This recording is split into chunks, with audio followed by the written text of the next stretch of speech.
Шымкентте жыл басынан бері 4000-ға жуық адамнан қатерлі ісік ауруы ерте сатысында анықталды. Оның ішінде 3300-ден астам әйелден сүт безі мен жатыр мойны обырының, ал 500-ден аса адамнан тоқышек қатерлі ісігінің алғашқы белгілері табылды. Десе де науқастардың көбі дертін скрининг арқылы ерте сатысында анықтап, ем қабылдап жатыр. Солардың бірі Адиса Сейденова.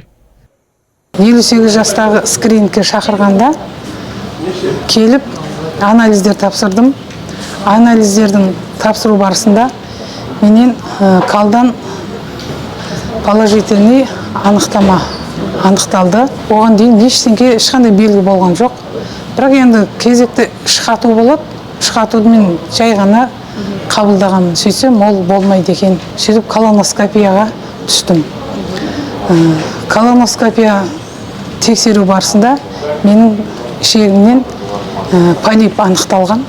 Сол полипті дер кезінде алып тастап, операция жасап маған. Мамандардың айтуынша, ауру ерте анықталғанда ем нәтижелі болады. Осының арқасында бүгінде көптеген науқас өмірін сақтап қалған. Қоса кету керек, скринингтік тексерулердің арқасында жыл басынан бері 6000-дай адамнан жүрек қан тамыр жүйесінің аурулары анықталса, тағы 1000-нан аса шымкенттікте қант диабеті мен глаукома тіркелді. Скрининг өткен барыста бұл ең бастапқы начальный стадиясын анықтап береді.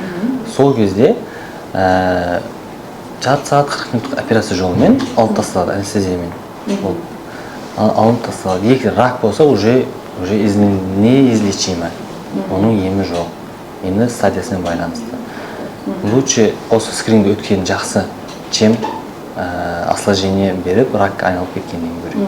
Скринингтік тексерулер жаңа туған нәрестелерден бастап 18 жасқа дейінгі балаларға, сондай-ақ 30 бен 70 жас аралығындағы ересектер мен тәуекел тобына жататын азаматтарға жүргізіледі. Мамандардың айтуынша, дертті ерте сатысында анықтау өз өміріңізді сақтап қалудың басты кепілі. Сондықтан осы мүмкіндікті пайдалана отырып, бүгін біздің қаламыздың тұрғындарын скринингтік зерттеулерге дер кезінде қаралып, егерде емханаңыздан жергілікті сізді шақыратын болса, міндетті түрде уақыт тауып, скринингтік зерттеулерден өтуге шақырамыз.